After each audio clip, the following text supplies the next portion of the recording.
Hello dear students, पहले की 3 videos में हम मैक्सिमाइजेशन एंड मिनिमाइजेशन पर क्वेश्चंस कर चुके हैं, जहां पर हमारे सारे कंस्ट्रेंट्स जो थे वो सेम साइन के थे, इधर लेस देन इक्वल टू के थे या फिर ग्रेटर देन इक्वल टू के थे।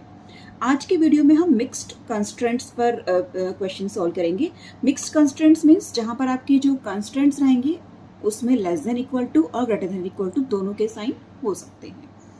तो हमारा क्वेश्चन है minimise z 20x1 plus 10x2 subject to the constraints are x1 plus x2 is less than equal to 40, 3x1 plus x2 is greater than equal to 30 and 4x1 plus 3x2 is greater than equal to 60. यहाँ पर again we have three constraints, first, second and third. Now here you can see the first constraint है, उसमें हमारा sign कैसा है, less than equal to का है, लेकिन बाकी के दोनों कंस्ट्रेंट्स कैसे हैं, ग्रेटर देन इक्वल टू के हैं। मतलब हमारे एक ही क्वेश्चन में less than equal to, greater than equal to दोनों तरह के कंस्ट्रेंट्स हो सकते हैं। ठीक है, क्वेश्चन को सॉल्व करने का तरीका फिर से वही सेम है। सबसे पहले आपको क्या करना है, आपको सारी इनइक्वालिटीज को किस में कन्वर्ट करना है, इक्वेशन के फॉर्म में। फर्स्ट हमारा जो कंस्टेंट है वो है x1 plus x2 is less than equal to 40। इसको इक्वल के फॉर्म में कन्वर्ट किया तो यहाँ पर आ गया x1 plus x2 is equal to 40। यहाँ पर फिर से हमें x1 x2 के कोऑर्डिनेट्स फाइंड आउट करने हैं। कोऑर्डिनेट्स फाइंड आउट करने की मेथड जो प्रीवियस वीडियो में बताई थी वही मेथड मैं यहाँ पर फिर से यूज़ कर रही हूँ। हमने इस 40 से क्या किया, पूरी इक्वेशन को डिवाइड कर दिया। 40 से जब पूरी इक्वेशन को डिवाइड किया तो हमें मिल रहा है x1 by 40 plus x2 by 40 is equal to 1। तो यहाँ से हमारे जो x1 एक्सिस के लिए हमारे जो फर्स्ट कोऑर्डिनेट है वो कौन से आ गए, 40,0 and 0,40। In the same way for second constraint which is 3x1 plus x2 greater than equal to 30 is greater than equal to sign के जगह पर हमारे पास यहाँ पर आ जाएगा इक्वल का साइन, तो ये हो जाएगा 3x1 plus x2 is equal to 30। अब इस 30 से पूरी इक्वेशन को हमने डिवाइड किया। पूरी इक्वेशन को जब हमने 30 से डिवाइड किया तो यहाँ पर आ जाएगा 3 1 जा 3 एंड 3 10 जा 30। तो यहाँ पर हमें मिल गया x1 upon 10 plus x2 upon 30 is equal to 1। यहाँ से हमारे जो कोऑर्डिनेट्स है वो क्या क्या हो जाएंगे, x1 के डिवाइड में क्या लिखा हुआ है 10, तो यहाँ पर कोऑर्डिनेट्स आ गए 10,0 एंड यहाँ पर x2 के डिवाइड में 30 है, मतलब x1 यहाँ पर 0 होगा तो ये हो जाएगा 0,30। ठीक है, for third constraint 4x1 plus 3x2 is equal to 60। 60 से पूरी इक्वेशन को डिवाइड किया तो यहाँ पर फिर से 4 1 जा 4 एंड यहाँ पर आ जाएगा आपका 15, तो ये हो जाएगा आपका x1 अपॉन 15। दिस इज 3 1 जा 3 एंड 3 2 जा 6 1 अपॉन 20, मतलब x2 upon 20 is equal to 1। ठीक है, मतलब यहाँ से हमारे पास x1 के साथ में क्या लिखा हुआ है, x1 के डिवाइड में 15, तो यहाँ पर x1 15 एंड x2 यहाँ पर 0 होगा। यहाँ पर x2 के डिवाइड में 20 लिखा हुआ है तो x1 के लिए 0 होगा और x2 के लिए 20। इस तरह से हमें ये तीनों जो हमारे कंस्ट्रेंट्स हैं उनके लिए हमें कोऑर्डिनेट्स मिल चुके हैं। अब हम इसे क्या करेंगे, ग्राफ पेपर पर प्लॉट करेंगे। ग्राफ पेपर पर प्लॉट करने के लिए हमने यहाँ पर x1 एक्सिस और x2 एक्सिस के लिए मार्किंग कर दी है। अब x1 एक्सिस और x2 एक्सिस पर मार्किंग करने के बाद में हमारे पास जो पॉइंट्स आए थे वो पॉइंट्स हमने यहाँ पर लिख लिए हैं। पॉइंट्स हमें क्या क्या मिले थे, 40,0 एंड 0,40, 10,0 एंड 0,30, 15,0 एंड 0,20। सबसे पहले हमारा जो फर्स्ट इक्वेशन के लिए हमारे पास जो कोऑर्डिनेट्स आए थे दैट इज 40,0 एंड 0,40, हम इसको प्लॉट करेंगे। तो 40,0 मीन्स x1 एक्सिस पर आपको क्या लेना है 40 एंड x2 एक्सिस पर 0 एंड 0,40 मीन्स x1 एक्सिस पर 0 एंड x2 एक्सिस पर 40। ठीक है, तो ये वाला जो पॉइंट है आपका, ये वाला पॉइंट आपका क्या बन गया 40,0 एंड दिस पॉइंट इज 0,40। ठीक है, अब ये दोनों पॉइंट्स को फिर से हम क्या करेंगे, स्ट्रेट लाइन से ज्वाइन कर देंगे। ये हमारा बन गया फर्स्ट इक्वेशन की लाइन। ठीक है, अब हमारा जो फर्स्ट कंस्ट्रेंट था, फर्स्ट कंस्ट्रेंट कौन से साइन का था हमारा, फर्स्ट कंस्ट्रेंट में हमारी साइन कैसी थी, ग्रेटर देन और इक्वल टू की साइन थी। अब अगर हमारी फर्स्ट कंस्ट्रेंट जो था हमारा वो लेस देन इक्वल टू का था, तो फर्स्ट कंस्ट्रेंट अगर हमारा लेस देन इक्वल टू का था मतलब हमारा जो फिजिबल एरिया मिलेगा वो हमें कहाँ मिलेगा, लाइन पर या फिर लाइन से नीचे, क्योंकि हमारा साइन कैसा था, लेस देन इक्वल टू का। ओके, चलिए अब हम बात करते हैं सेकेंड इक्वेशन के लिए। तो सेकेंड इक्वेशन की कोऑर्डिनेट से 10,0 and 0,30। 10,0 means this is our 10,0 and this will be your 0,30।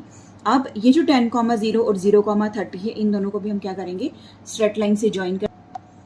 तो ये हमारी हो गई सेकेंड इक्वेशन की लाइन। अब इसका जो कंस्ट्रेंट था वो कैसा था आपका, greater than equal to.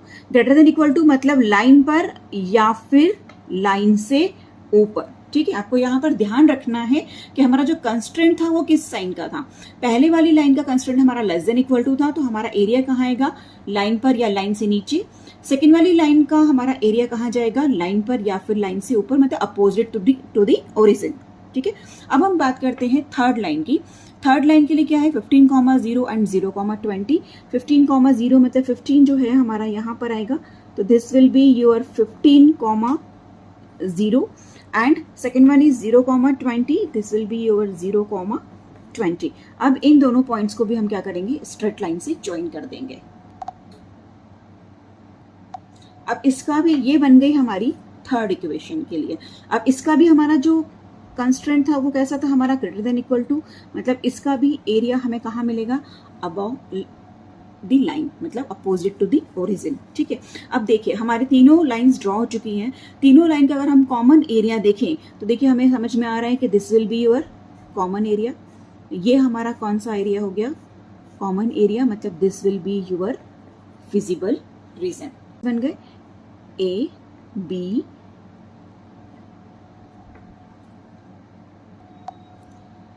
C D और ई, ये हमारे पास 5 पॉइंट्स आ गए हैं। अब इन 5 पॉइंट्स पे 5 कॉर्नर पॉइंट्स जो हैं हमें क्या करना है, इसके कोऑर्डिनेट्स को फाइंड आउट करना है। देखिए ए जो है, ए के कोऑर्डिनेट्स तो हमें समझ में आ रहा है। ए के कोऑर्डिनेट्स क्या क्या है, 15,0। बी जो है ये हमारा इंटरसेक्शन पॉइंट है, इसके कोऑर्डिनेट्स हमें फाइंड करने पड़ेंगे। सी जो है, सी के कोऑर्डिनेट्स कितने हैं, 0,30। डी के कोऑर्डिनेट्स हैं 0,40 एंड ई के कोऑर्डिनेट्स हैं 40,0। अब हमें किसके कोऑर्डिनेट्स फाइंड करने हैं, ओनली बी के। एंड बी जो है वो इंटरसेक्शन पॉइंट है किन दो लाइंस का, line number 3 and line number 2।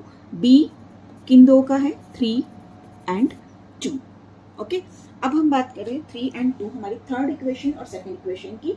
हमारी जो सेकेंड इक्वेशन थी, सेकेंड इक्वेशन क्या थी, 3x1 plus x2 is equal to 30। और थर्ड इक्वेशन क्या थी, 4x1 plus 3x2 is equal to 16। अब हमें इन दोनों इक्वेशंस को अगर सॉल्व करना होता है तो हमें पता है कि दोनों में से किसी एक के कोऑर्डिनेट सेम होने चाहिए। यहाँ पर x1 के साथ 3 है, यहाँ पर x1 के साथ 4 है, यहाँ पर x2 के साथ 1 है और x2 के साथ यहाँ पर 3 है।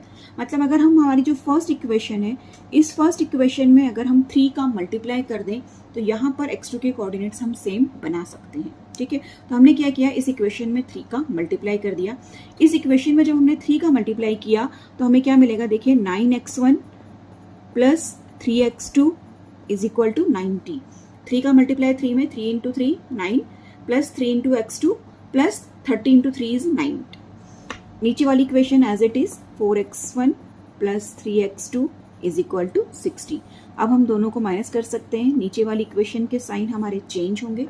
9x1 minus 4x1 it is 5x1, 3x2 से 3x2 cancel is equal to 90 minus 60 it is 30। तो x1 इज इक्वल टू कितना आ गया, 13 divide by 5, it means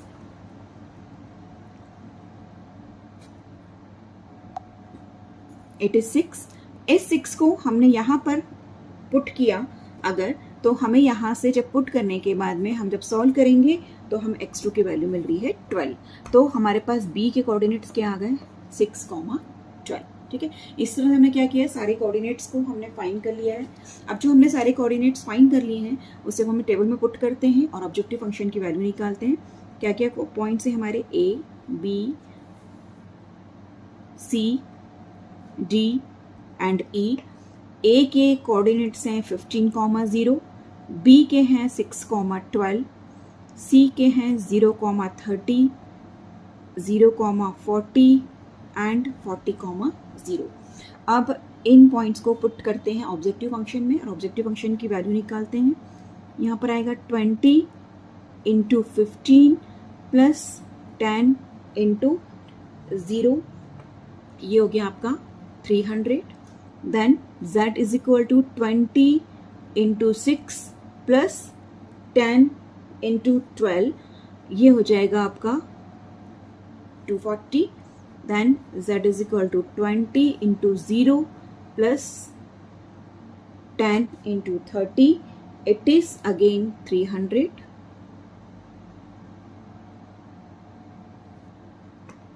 Then z is equal to 20 into 0 plus 10 into 40, ये हो गया आपका 400.